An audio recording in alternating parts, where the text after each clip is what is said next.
The question is, how much time should you set aside for selecting and ordering materials?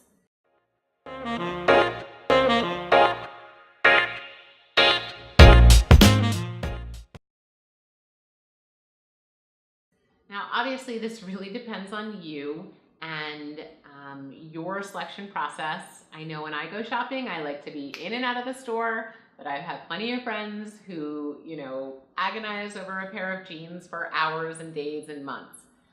So you definitely need to consider your selection process and your shopping process and other areas of your life. And, a lot of these decisions your general contractor can help you with.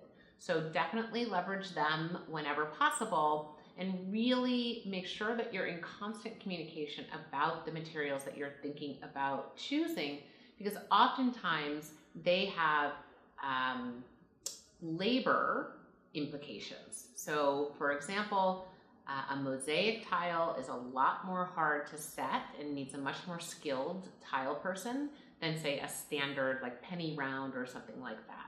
So make sure that you leave ample time knowing your own shopping process and make sure that you are communicating with your general contractor throughout the process.